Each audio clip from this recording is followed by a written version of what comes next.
க்கும் காலை வணக்கம். முதல் வீடியோவின் தொடர்ச்சியாக இரண்டாவது வீடியோ. முதல் பகுதியில் நாம் திருக்குறள் கதைகள் என்ற பகுதியில் சரியான தீர்ப்பு என்ற தலைப்பில் குறள் கற்றுக்கொண்டோம். அடுத்தது இரண்டாவது கதை காலத்தே பயிர் செய் என்ற தலைப்பில் காணலாம். முன்னொரு காலத்தில் மலைச்சாமி என்ற ஏழை விவசாயி இலந்தைக்குட்டை என்ற கிராமத்தில் வாழ்ந்து வந்தான். அதாவது ஒரு காலத்தில் ஒரு இலந்தைக்குட்டை என்ற கிராமத்தில் மலைசாமி என்ற ஏழை விவசாயி வாழ்ந்து வந்தார். அவனுக்கென்று சொந்த நிலம் ஏதும் கிடையாது. அவருக்கு அந்த கிராமத்தில் சொந்தமாக விவசாயம் பண்ணுறதுக்கு நிலம் கிடையாது.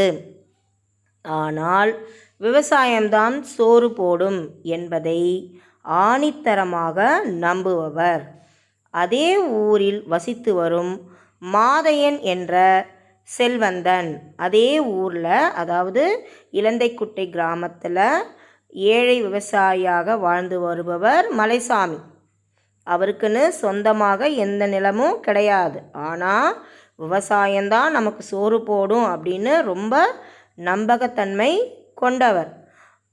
அதே ஊரில் செல்வந்தனாக மாதையன் என்பவர் வாழ்ந்து வந்தார். அவர் நிலத்தை குத்தகைக்கு கேட்டான். அச்செல்வந்தனும் சில நிபந்தனைகளுடன் தன் நிலத்தில் விவசாயம் செய்ய அனுமதிப்பதாக கூறினான். அதாவது இந்த மலைசாமி என்ற அந்த ஏழை விவசாயி அந்த மாதையன் என்ற அந்த செல்வந்தன் கிட்ட உங்கள் நிலத்தை எனக்கு குத்தகையாக விடுங்க. அதாவது குத்தகைனா வாடகைக்கு. இப்போ நம்ம இங்கே எப்படி வாடகைக்கு ஒரு பொருளை வாங்கிட்டு திரும்ப, அதாவது பணம் கொடுத்து ஒரு பொருளை வாடகைக்கு வாங்கிட்டு அதுக்கப்புறம் அந்த பொருளை திரும்ப கொடுத்துருவாங்க. ஆனால் இந்த கிராமத்தில் எப்படின்னா விவசாயம் பண்ணுறதுக்கு நிலத்தை செல்வந்தர்கள்லாம் என்ன பண்ணுவாங்க, குத்தகைக்குன்னு சொல்லி விடுவாங்க. விட்டுட்டு வர லாபத்தில் ஒரு பங்கை அந்த விவசாயிக்கு கொடுத்து உதவுவாங்க. அந்த மாதிரி இந்த மாதையன்கிட்ட இந்த மலைச்சாமின்ற ஏழை விவசாயி உங்கள் நிலத்தை எனக்கு குத்தகைக்கு கொடுங்க, நான் அதில் விவசாயம் செய்துக்கிறேன் அப்படின்னு சொல்லிட்டு கேட்குறாங்க. அச்செல்வந்தனும் சில நிபந்தனைகளுடன் அவர் என்ன பண்ணுறாரு, சில நிபந்தனைகள்லாம் சொல்கிறார். இதெல்லாம் நீங்கள் செய்யணும் அப்படின்னு சொல்லிட்டு தன் நிலத்தில் விவசாயம் செய்ய அனுமதிப்பதாக கூறினான். அதனை ஒப்புக்கொண்ட விவசாயி செல்வந்தனின் நிலத்தில் விவசாயம் செய்ய தொடங்கினான். செல்வந்தனின் சொல்லும் நிபந்தனைகள் என்ன, சரி நீங்கள் என்னெல்லாம் சொல்கிறீங்களோ அதெல்லாம் நான் ஏற்றுக்கிட்டு நான் உங்கள் நிலத்தில் விவசாயம் செஞ்சுக்கிறேன் அப்படின்னு சொல்லிட்டு அந்த ஏழை விவசாயியும் ஒப்புக்கொண்டார். அதனை ஒப்புக்கொண்டு விவசாயி செல்வந்தனின் நிலத்தில் விவசாயம் செய்ய தொடங்கினான். எல்லா நிபந்தனைகளையும் ஏற்றுக்கொண்டு விவசாயம் செய்ய தொடங்கினார். அச்செல்வந்தன் விவசாயியின் உழைப்பை சுரண்டுவதிலேயே குறிக்கோளாய் இருந்தான். அந்த செல்வந்தன் என்ன பண்ணுறாரு, இந்த ஏழை மலைச்சாமி என்னும் விவசாயி நல்ல விவசாயம் பண்ணுறாருன்றதை தெரிஞ்சுக்கிட்டு அவருடைய உழைப்பை சுரண்டுவதே குறிக்கோளாக இருந்தான். இருந்தபோதிலும் மலைச்சாமி நேர்மையானவனாகவும் புத்திசாலியாகவும் இருந்ததால் செல்வந்தனிடம் ஏமாறவில்லை. ஆனால் எப்படி தான் அந்த செல்வந்தன் யோசித்தாலும், அந்த மாதையன் என்ற செல்வந்தன் எப்படி இவரை உழைப்பெல்லாம் நம்ம வாங்கிக்கணும்னு யோசித்தாலும் இந்த மலைசாமி என்ன பண்ணுறாரு, நேர்மையாகவே புத்திசாலித்தனமாகவே அவரை ஏமாறாமல் இருக்கின்றார். எப்படி ஏமாறலன்னு பார்க்கலாமா? ஒரு முறை செல்வந்தன் விவசாயியிடம் குத்தகைக்கு ஈடாக மண்ணுக்கு மேலே விளைபவை எனக்கு, மண்ணுக்கு கீழே விளைபவை உனக்கு என்று கட்டளையிட்டான். அவர் சொன்னார் இல்லைங்களா, சில குறிக்கோள்கள்லாம் நான் உங்களுக்கு நிபந்தனைகள்லாம் நான் சொல்லுவேன், அந்த நிபந்தனைகளுக்கெல்லாம் நீங்கள் ஒத்துக்கிட்டிங்கன்னா தான் நான் என் நிலத்தை குத்தகைக்கு விடுவேன்னு சொன்னார் இல்லையா.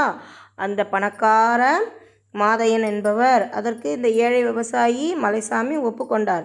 இப்போது முதலாவது நிபந்தனை சொல்கிறார். என்னென்னா, மண்ணுக்கு மேலேனா நெல், கரும்பு இவைகள்லாம் சோளம் இவைகள்லாம் மண்ணுக்கு மேலே விளையக்கூடிய பயிர்கள். அதெல்லாம் நீங்கள் என்ன பண்ணணும், எனக்கு கொடுத்துடணும். யாருக்கு? செல்வந்தருக்கு. கீழே விளைபவையெல்லாம் உனக்கு, நீங்கள் யாருக்கு? அது விவசாயிக்கு, நீ எடுத்துக்கோ அப்படின்னு சொல்லிட்டு அந்த செல்வந்தன் கட்டளையிட்டான். ஆனால் இந்த விவசாயி என்ன பண்ணுறார் பார்க்கலாமா.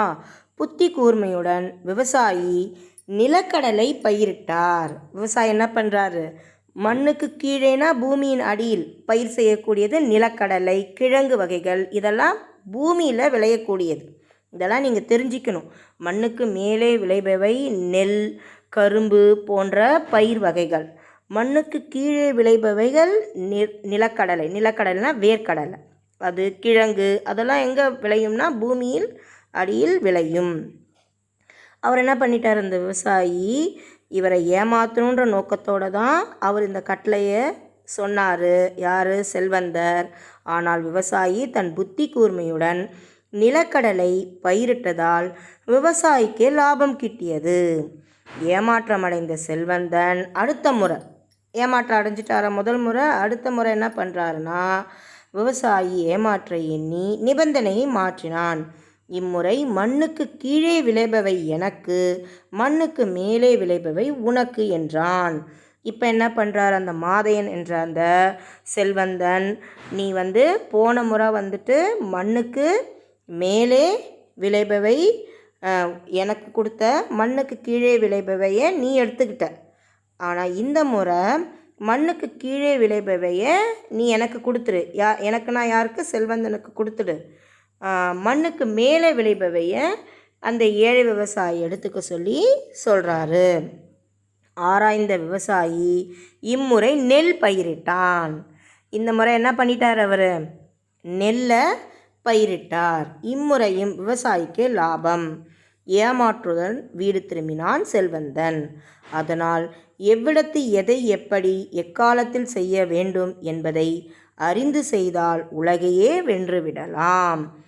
குறள் எனது எவ்விடத்தில் எதை செய்ய வேண்டும் என்று நாம் அறிந்து கொண்டால் எக்காலத்தையும் நாம் என்ன பண்ணலாம்? உலகையே வென்றுவிடலாம். குறள் பாருங்க. காலமறிதல். குறள் 484. ஞாலம் கருதினும் கைகூடும், காலம் கருதி இடாதார் செயின். அதாவது விளக்கம், செயலை முடிப்பதற்கு ஏற்ற காலத்தை அறிந்து இடத்தோடு பொருந்துமாறு செய்தால் உலகமே வேண்டும் என கருதினாலும் அது கைகூடும். எந்த காலத்தில் எதை செய்ய வேண்டும் என்று நாம் அறிந்து செய்தால் இந்த உலகத்தையே நாம் வென்றுவிடலாம். ஆகவே அதுதான் காலத்தே பயிர் செய் என்பதற்கான குறளுக்கான விளக்கம். ஞாலம் கருதினும் கைகூடும், காலம் கருதி இடாதார் செயின். காலமறிதல். இப்பொழுது இந்த காலத்தில் நீங்கள்லாம் என்ன செய்யணும்னா, படிப்பு கல்விக்கு முக்கியத்துவம் கொடுத்து இந்த காலகட்டத்திலும் நீங்கள் தவறாமல் படிக்க வேண்டும். அப்பொழுதுதான் நீங்கள் அடுத்த வகுப்பிற்கு கடந்து செல்ல முடியும். அதுவே என்னது? காலத்தே பயிர் செய். கொடுக்குற பயிற்சிகள், அதுக்கப்புறம் கிளாஸ் ஒர்க், ஹோம் ஒர்க் எல்லாமே நாங்கள் மிஸ்ஸு உங்களுக்கு பார்க்காட்டி கூட நீங்கள் இந்த படிப்பு கல்விக்கான ஒரு சூழ்நிலையை நீங்கள் எல்லாருமே பயன்படுத்தி காலத்தே பயிர் செய்ய வேண்டும் என்று கேட்டுக்கொள்கின்றோம். நன்றி.